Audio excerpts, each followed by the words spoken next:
So let's talk about the core mechanics of TikTok. So as I mentioned earlier in some videos, TikTok is a short video sharing platform. So it has all the mechanics you'd expect from something like that.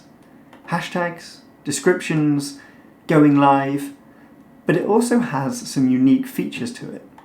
Sounds, challenges, and duets. So let's start with sounds. Sounds are just that. Sounds that you can add to your video. It started with music artists adding their music to TikTok for you to use in your videos. But this has also expanded to use uploaded sounds. So let's start with the music, as that is what the core of TikTok is about.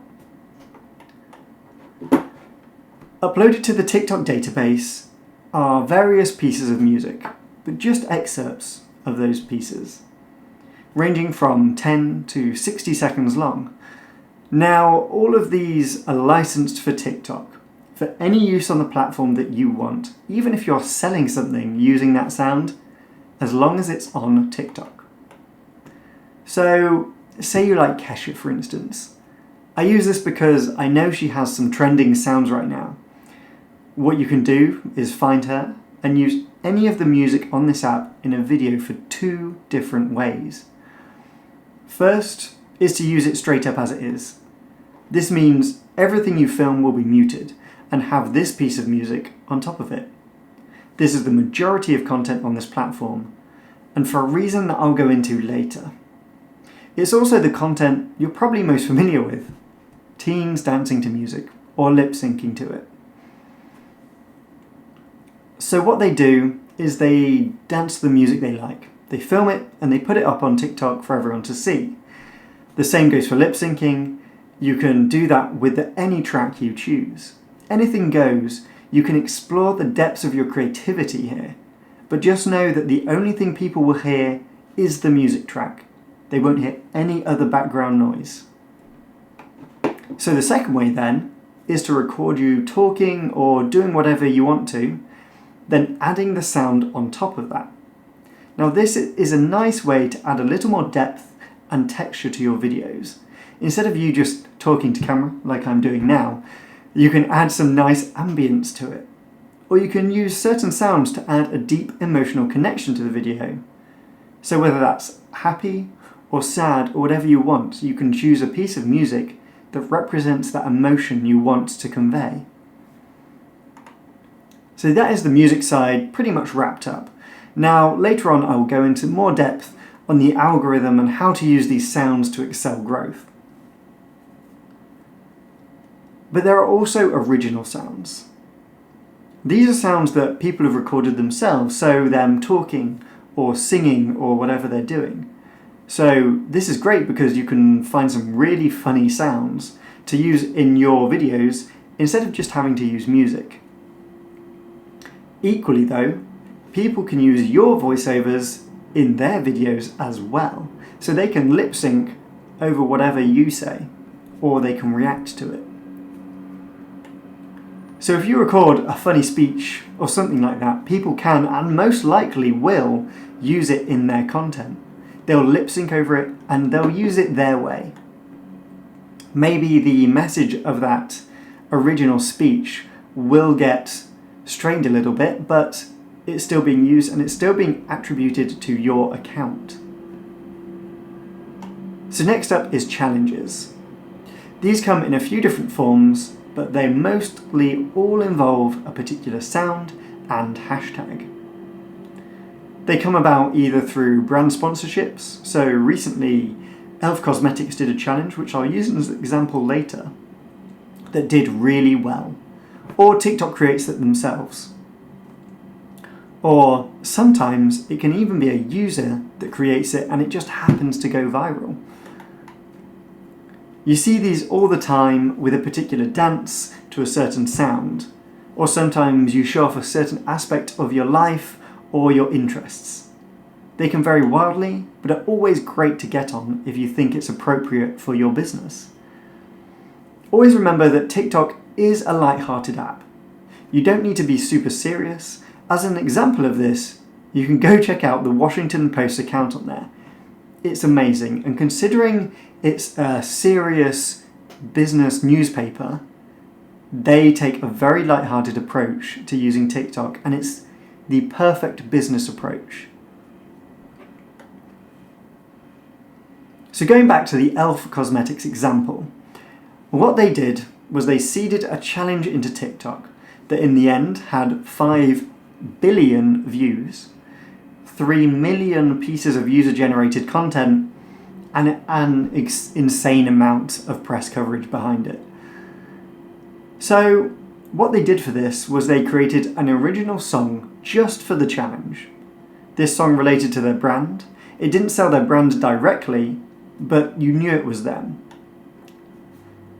So the key to this was that it instructed the users to do something. So do that thing with your eyes, let me see them lips, etc.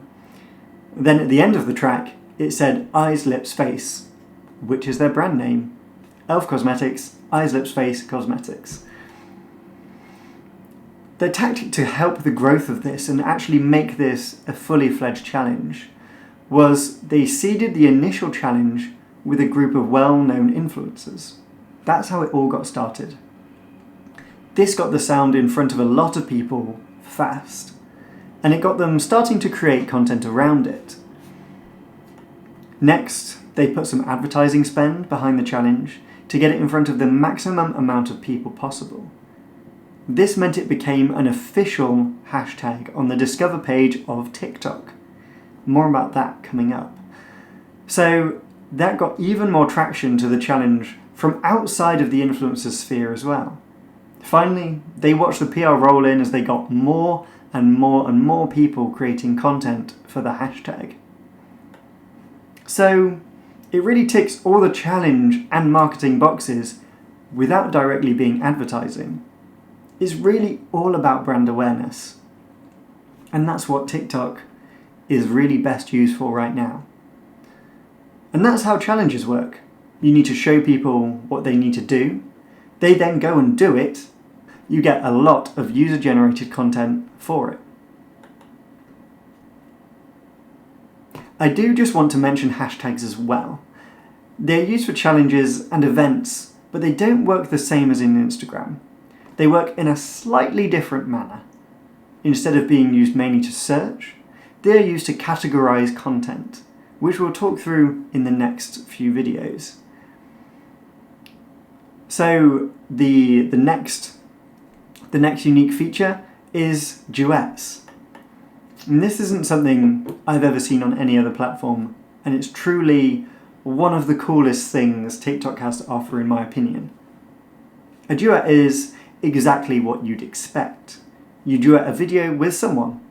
So if you like a video someone has done, you can create a video side by side with them, interacting with their video or just showing your love for it.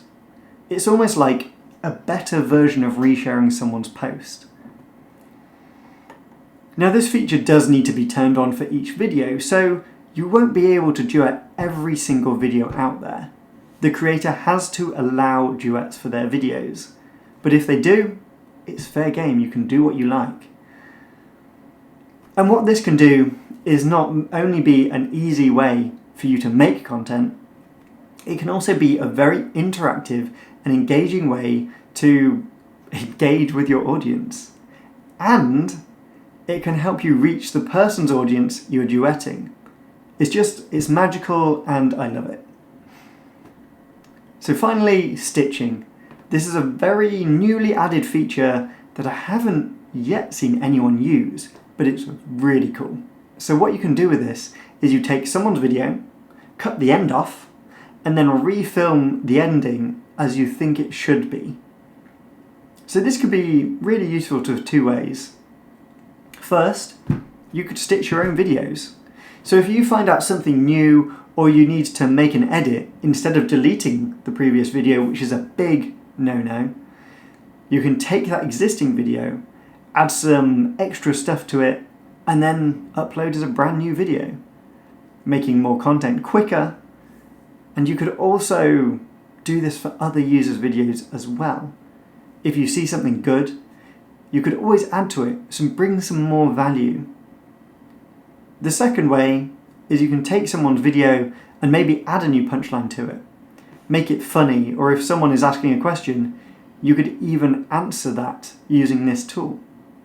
So just adding an answer onto the end of someone else's video. That's the main mechanics for using TikTok. These aspects are the reasons people go viral. It's not because their content is better than anyone else's. Still has to be good, but not perfect. And you need to just abuse the systems TikTok has. Speaking of systems, the next part we will go through the algorithm.